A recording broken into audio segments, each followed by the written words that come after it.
Hi, I'm Dr. Rob Danoff for RA Health Medical Mythbusters. All right, was this a myth or is this a fact? The question was, if you have pollen allergies, does eating certain foods or fruits, vegetables such as cantaloupes and melons and tomatoes sometimes trigger similar allergic symptoms? Was that a myth or is that a fact? Well, if you've ever noticed that your mouth itches, your lips swell after eating certain fruits and vegetables, you may have a pollen allergy. And when you think about it, you say, hey doc, certain times of year, this is my best friend, my inhaler's my best friend, my antihistamine's my best friend. So what does all that mean? You have a nasal spray, you may have pollen allergies. We used to call it hay fever. But basically the symptoms are you might have runny nose, sneezing, a lot of coughing, itchy throat, itchy eyes, and your asthma gets worse. Those are seasonal allergies, and it's really important to talk to your doctor.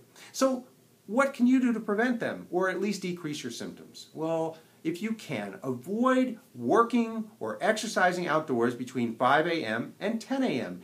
Those are the highest pollen count times of the day. And if the day is breezy and dry out, pollen counts are off the roof. What else can you do? Well, you may want to wear wraparound sunglasses because they can help some of the pollen, from getting into your eyes. Also, I'm a big believer in using a nasal saltwater spray for your nose. It's kind of like a nose car wash. All that pollen will catch in your hairs. Well, if you flush that out, it may decrease your allergic symptoms of sneezing and a runny nose.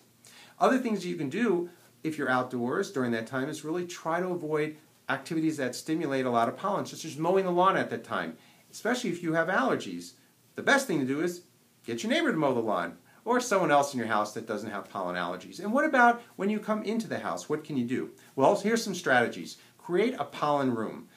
What? I don't want pollen in my house. Well, it's going to come in there. So what you can do is go to one specific room and have extra clothes, indoor clothes that you change into. This way you're not spreading pollen throughout the house.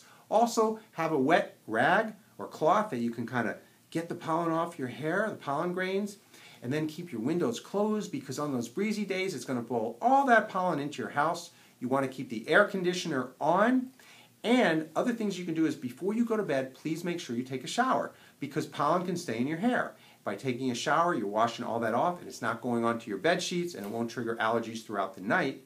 And if you have an outdoor pet, try to keep them out of your bedroom because Fluffy, besides providing lots of love, can provide lots of pollen grains. So you don't want them in your bedroom. And if they happen to sleep in your bedroom, then you stay on the couch and just keep them there. So these are some tips to help decrease your pollen allergies. For more information on how to really decrease your allergic symptoms, decrease your asthma symptoms, and increase your overall health, go to yourariahealth.org.